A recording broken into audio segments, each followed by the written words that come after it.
as we know you very well, we will be so much happy if you tell us something about yourself, about your experience, about your background knowledge, first of all, and after that we will start.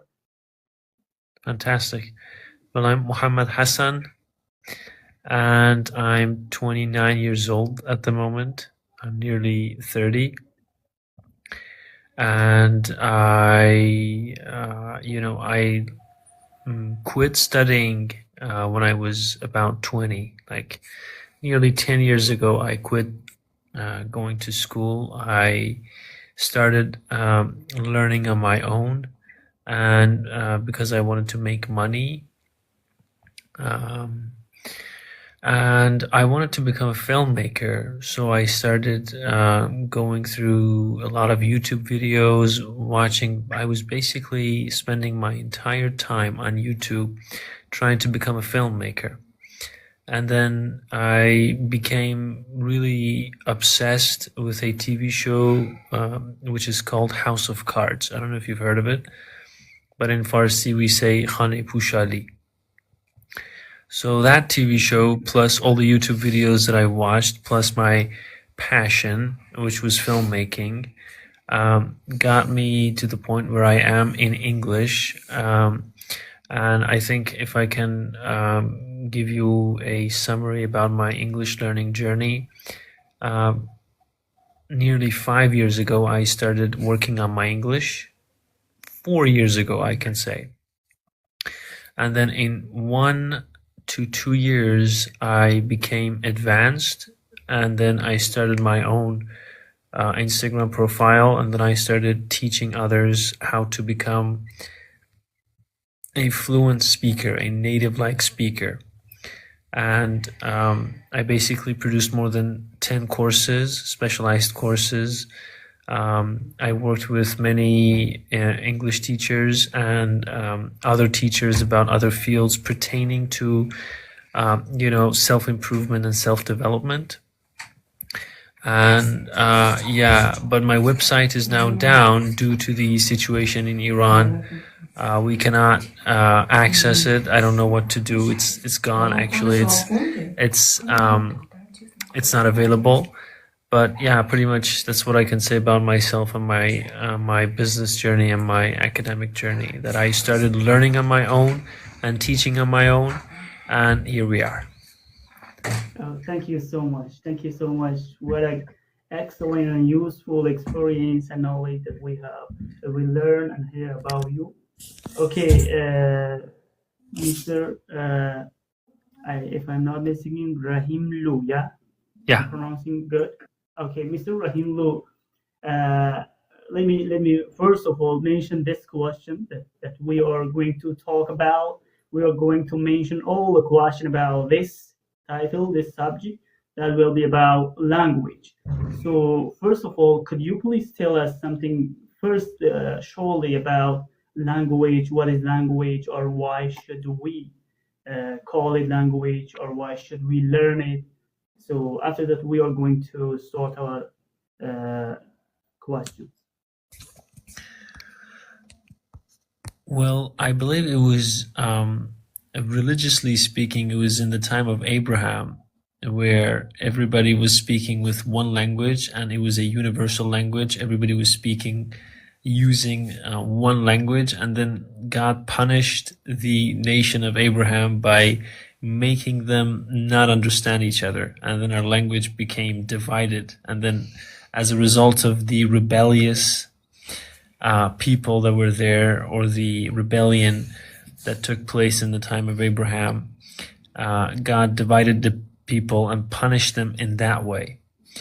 But the nature of language, I never thought of, defining this. But if I want to say something about it, is that, people want to communicate to one another. They want to transfer meanings to one another, and then they use words to transfer those meanings.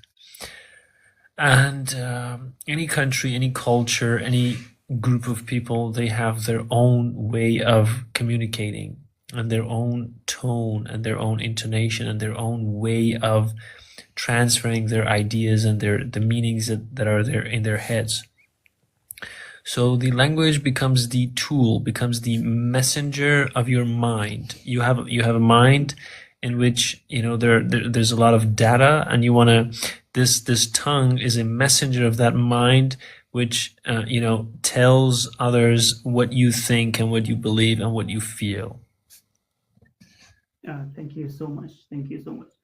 Okay, Mr. Rahimlu, actually, we asked from our students, from our followers on YouTube and also Facebook, on social media, and we collected these questions.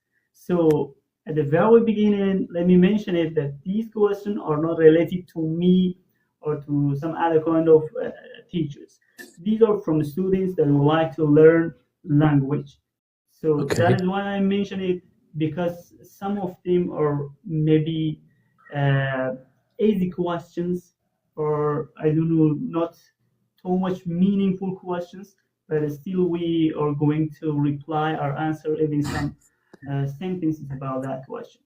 The It's first okay. question is this, dear teacher, that many students are confused about it. How should I start learning of a language, or where should I start learning of a language? Well, it's a good question. Well, I think if you ask a kid, how did you start learning a language, it probably doesn't give you a specific answer. I can say that if for adults, if they want to learn a language, they should probably find something that they're interested in. It's not about the vocabulary. It's not about grammar, certain structures. It's about your interest, what you are interested in, and what you care about. Because if you care about a material, if you care about a teacher, a character, a TV show, a podcast, or whatever, you pay attention to it. And when you pay attention to it, you understand different layers of that material, and then your understanding becomes deeper and deeper and deeper, and you connect with that material to such a degree that it will be remembered. You will remember a lot of things, and a lot of sentences and words are going to be activated if you are interested in the thing that you are practicing with or spending time with. So that's probably is the way to start and to go about it. Finding something that you are interested in. Oh yeah, you mean if someone wants to learn language, or he or she, doesn't matter, would like to start learning language, firstly, he or she should know about goal, about strategy or destination, that what is the reason, for example, that I want to start learning of a language. It's very important. Okay. The second question is this: how can I memorize vocabulary without forgetting thing? I mean, let me correctly read it. That the student asks us that when I memorize, vocabularies, or I have memorized many vocabularies during my school, during my university, but unfortunately, whenever I want to start speaking, I don't know, I cannot remember all of them, or mostly I forget the vocabulary, the words that I have memorized. So, what is the solution for this question? Well, I think it's a common question. How can I activate those words? How can I remember those words? Well, I think the process of speaking, requires a lot of, pieces. You should put together all the pieces, and then I believe, in my understanding, vocabulary is the last piece of the puzzle. So, for example, if you lack, fluency techniques, if you don't know all the grammatical structures, if your accent is troubled and you cannot really express the sentences fluently, even if you produce the sentence in your head, your tongue is not powerful enough to express them, to produce those sentences. So in this stage, in this level, you tend to forget words really quickly because the other pieces of the puzzle are not in their actual position and place. So the first thing that you got to do is to become powerful in speaking. You have to become fluent. You need to speak like a native speaker, and then your grammatical structures and especially complex grammatical constructions, they have to be complete as well.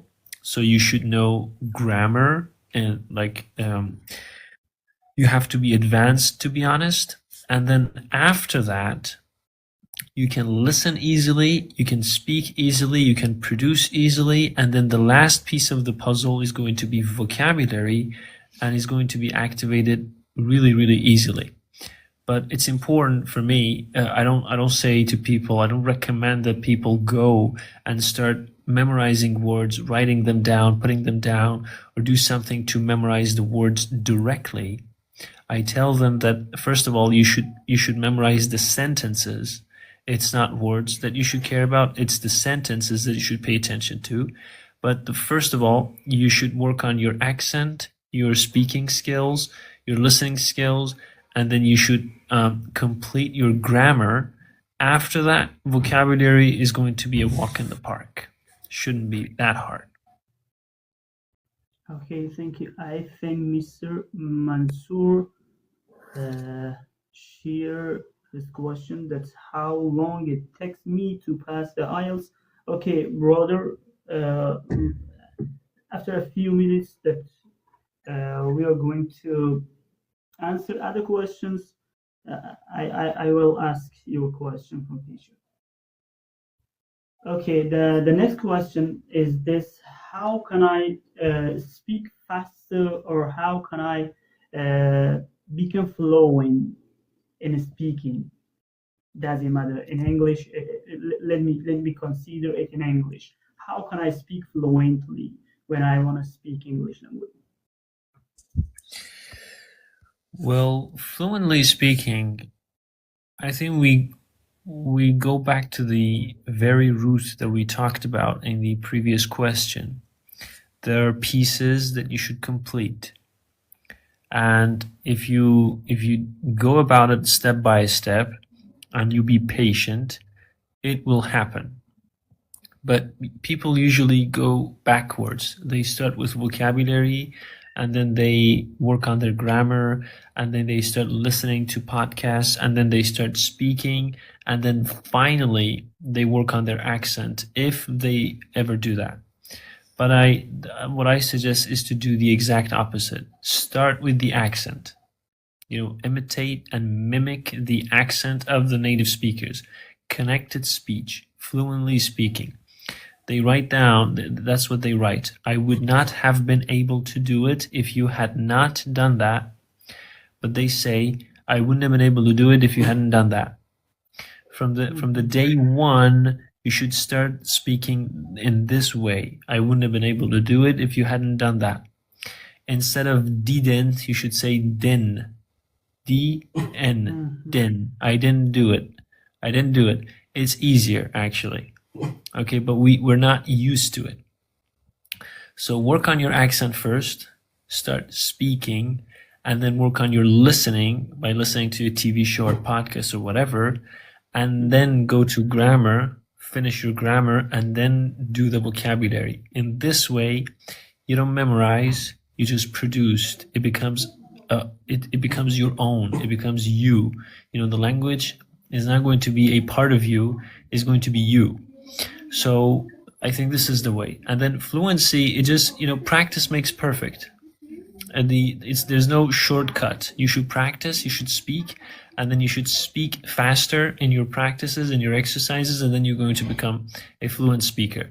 It doesn't happen overnight, but it happens if you practice in the right way. At the end, you make it so simple that the practicing is everything. Even we do any kind of section of English, but still we should consider practicing. That is improving. Thank you. Exactly. The good, yeah, conclusion. And randomly, I can say the next question is about one part of your speaking that you mentioned during your talking about listening podcast. But before that, let me mention the other question that many students tell us that when someone is talking or speaking about some title or some topic, we can understand, but we cannot speak. What is the reason why some students are like this, that they can understand but they cannot speak very well? I'm sorry. The last two sentences. Can you repeat them? I'm so sorry. Of course. A teacher, many students tell us that when someone is talking or speaking about some title or topic, we can understand it. We can catch the text. But when we want to speak or when we want to start speaking, we Huh. are not able to say or to explain or to speak with English language. Yeah, I What think is I the can. problem? I think the problem is the same problem that we had in the previous question, is that we don't practice. If Yeah. you want to be able to be a good speaker, you should practice speaking, and then there's no shortcut here. So if you don't practice speaking, you're never going to be able to speak. I think it's easy as that. But it's a common problem that people listen to a material, listen to a podcast, and they forget pretty much like 50 to 70% of the entirety of the material. There's a podcast, there are like tens of episodes, for example, like 100 episodes, and then you listen to all of them. And then after you have finished the podcast, you realize that, hey, I actually, I actually forgot the majority of the podcast. Well, it's the same thing again. You have to complete the puzzle, the grammar, the techniques, the base for speaking has to be complete, has to be perfect. But there's something that people need to realize, that hey, you have to come to agreement. You have to come to the realization that at the beginning of the process, at the beginning of my journey, when I listen to a 1 hour podcast, definitely I'm going to forget the majority of it, 90% of it, more than 90% of it. And you have to reconcile with this. You have to embrace this part of it, that you don't understand the majority, and the part that you understand, you're going to forget. But if this disappoints you, and this discourages you, and takes out of the motivation and depresses you, I think that you don't understand. You basically you don't know what you're doing, because this is the nature of practice. This is the natural respond, or the natural thing that is going to happen, that when you're not familiar with a second or third language you're trying to learn, you start learning it, but in the beginning of the process you're going to forget a lot of things. You're going to not understand a lot of things, and from the part that you do understand, you're going to forget a lot. So embrace this, and don't think that if you don't understand, or if you can't memorize and can't remember stuff, that it's a problem. It's not a problem. It's natural. It is something that happens to everybody who's trying to learn a language. But you just gotta be patient, and you just gotta do the thing that you need to do, and that's listening and practicing, listening and practicing. Thank you so much. Let's ask you. Let me ask you the question of our follower, Mr. Sulaiman, because it's going to go up, and we are going to love the question. He mentioned or share his question that how long it take me to pass the IELTS, or I don't know how long it take me to prepare for the IELTS exam. Well, I'm not an expert in IELTS, but I have experience with IELTS examiners and IELTS teachers, and what they say, I'm quoting basically, that the first thing that you got to do is work on your general English. You got to be a good English speaker. You got to know the grammar. You got to be able to speak and listen and communicate naturally with somebody, like the thing that we're doing. We're just communicating with one another and we understand each other and there's no problem. You have to have this level first. And then if you want to ace the IELTS exam, and if you want to score above 7 or 8 or whatever, you can work on the test and work on the format separately. But before that, you have to basically work on your general English and separate and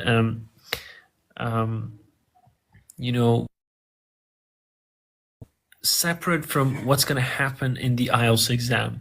You're gonna improve your English skills. That's what I say. And then you study the format in 3 to 4 months.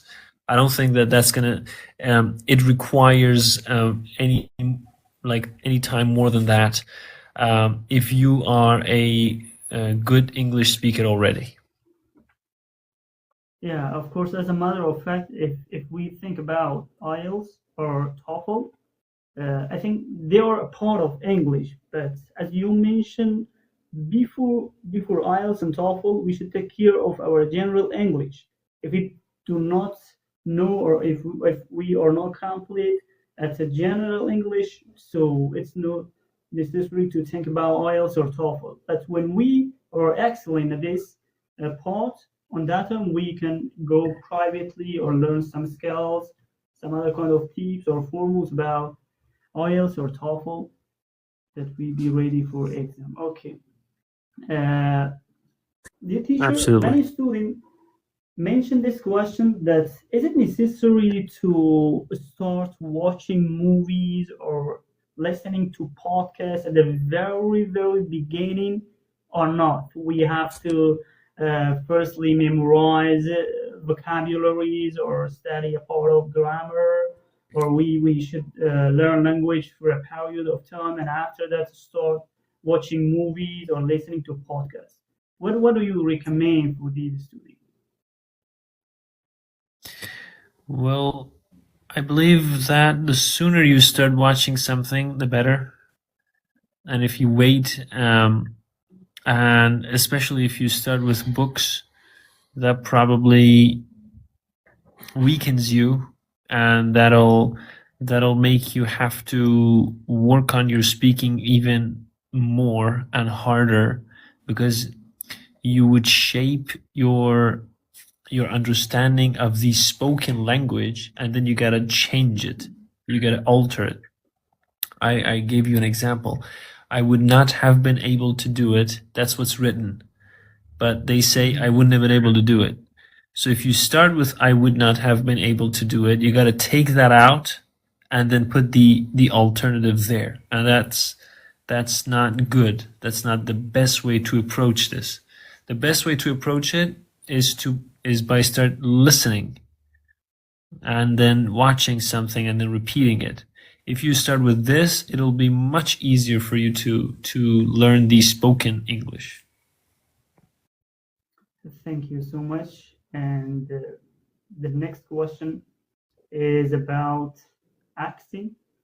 And this is also a common and a very, very essential question and repetitive question that we have heard about it from students, that students are confused what kind of accent is the best. American accent, I don't know, British accent, Canadian accent, Australian accent, or how can I improve my accent, that whenever I am communicating, I am speaking, or I am listening to different kind of people, I can understand any kind of accent. For example, if someone he or she wants to speak with American accent or British accent, I should easily understand and know about the topic.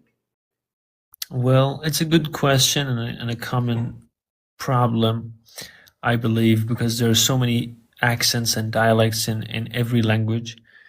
Well, the bad news is I recently, like not so recently, but in during my entire life, I have come across people in my mother tongue, Farsi, that their accent was so hard for me to understand. Like I couldn't Of course, of practically, course, yeah, I constantly have to ask them, hey, can you repeat? I'm so sorry, I cannot understand what you say. You're speaking Farsi, yeah, but I cannot understand it. yeah, So if I cannot understand somebody's accent in my mother tongue, I definitely, probably, I'm not going to understand a lot of accents in my second or third language. So that's unfortunate, but that's a reality.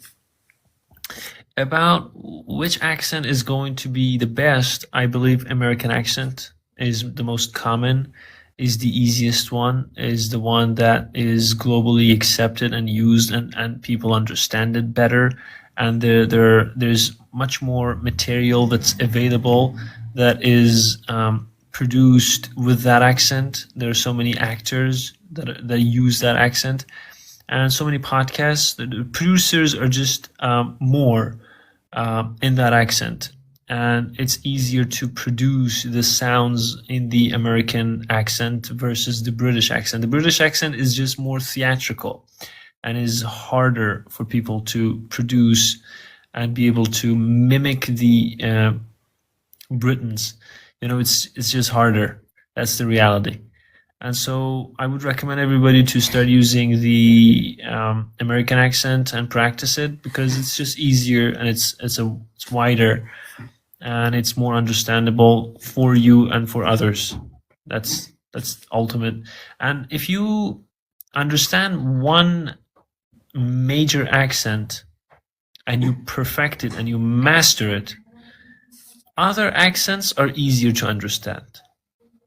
yeah, But if you cannot understand your accent, for example, New Yorkers, let's just use that as an example. Imagine New York to be the capital of America and the most standard accent in America and the most common one. If you perfect that accent, other accents are easier to understand. And that's the best way to approach this, to perfect one accent and then hope to God that you understand others. But I don't think it's possible for you to understand everybody's accent. That's just yeah, yeah, yeah. the reality. Even you mentioned during your speaking that in our own language we are not able to understand different kind of accents. Sometimes people are speaking in Farsi or Persian, we are not able to understand the accent of, I don't know, what is Isfahan, or I don't know, Bushehr, different kind of accent, especially Yeah, for us, that whenever we come from Afghanistan to Iran, it's going to be very difficult to understand different kind of accent, people from Tehran, I from know. other kind of province of Iran. Yeah, it's a little bit complicated and difficult to understand every kind of speaking. But as you mentioned, when we are, able to understand the general things, the fact that on that time we can even imagine, or I don't know, compare some things. I think when I was in Iran, and there was a teacher from a teacher in Europe Center, Iran Europe Center, that he was teaching a student with British accent. British accent is a little bit, as you mentioned, yeah, difficult in American accent. But American accent is somehow, can we say, simple, or I don't know, calming, that easily we can catch it. It was a Okay. question. Oh, you Uh, you just yeah. Okay, I understood. I'm sorry. the next question is this: that many students tell us that many times I took decision to start learning of a language, or many times I have started learning of a language, but unfortunately, I become disappointed. So how, or I don't know, how can I stay motivated for learning of a language that never come to disappointed point? Well, I don't think I can answer that question. How can I stay motivated? I think for everybody's different. Um, I basically, essentially, I was passionate about the character I was watching, the TV show I was watching, or the podcast that I was going through. It kept me motivated, and I liked it. I loved it, so I kept going. I didn't quit. For others, it might be their immigration process that they have to find a job or they have to apply for a visa or whatever. I cannot, prescribe I cannot give a fixed prescription for everybody. Everybody's different, and everybody's life is different. So it's a personal question, but I think mostly if they know the process and if they know how to do it, and if they are patient enough to pay the price for being able to be a good speaker, English is going to take 6 months to 1 year to perfect and to master.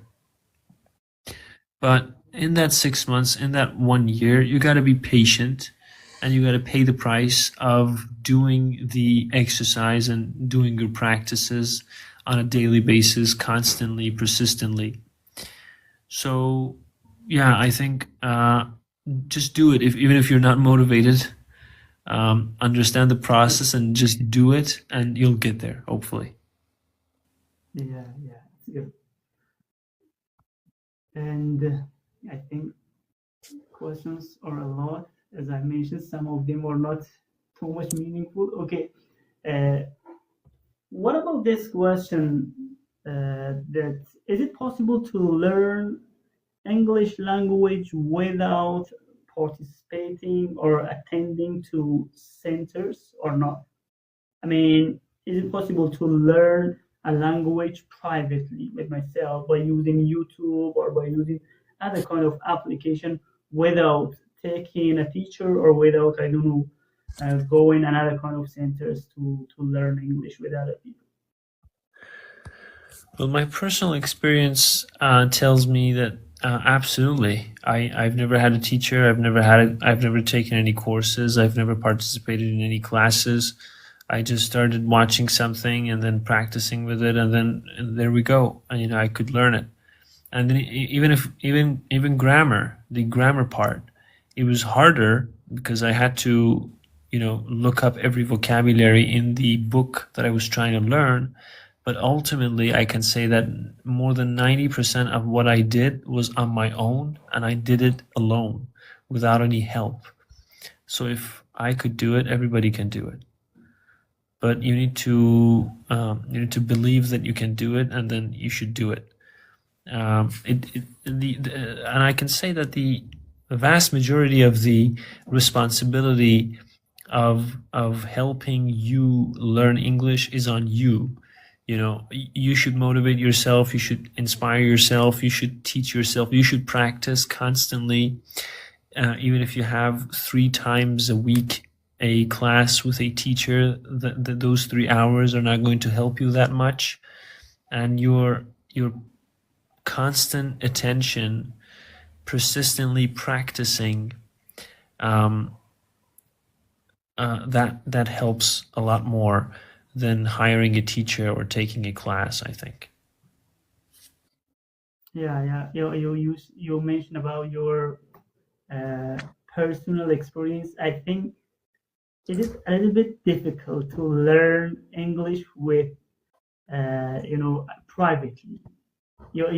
As you mentioned, it needs someone to be so much, I don't know what words should I use, motivated person, not someone that, I don't know, study for 2 months or 3 months, after that put it away. But no, it needs someone to be strong to do it as much as possible. But otherwise, if someone that he or she wants to think that it's not possible because of motivation and disappointed, uh, yeah, again, he can participate or he can go to go-to centers.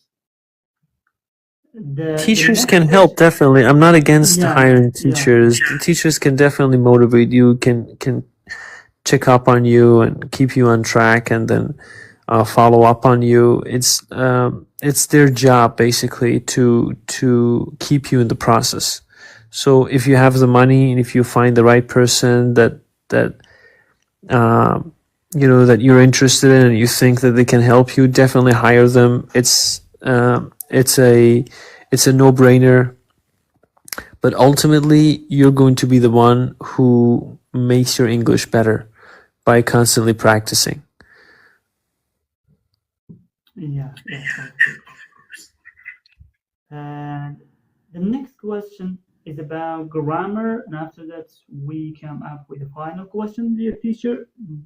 How important is grammar? Is it essential to know all grammar about English language, or no? We should learn only basic grammar, or I don't know, advanced grammar. How do you say us? Well, How do you recommend students?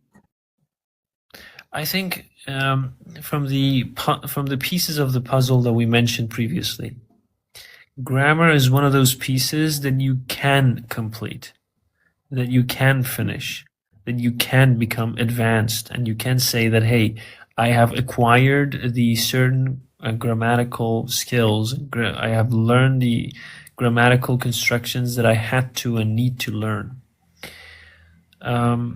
So I wouldn't settle for basics, for intermediate levels in grammar. I would definitely go until the end of it, and then I finish it, and then I say, hey, I know all the grammar structures, because it can be finished, and then it can be complete and Yeah. completed.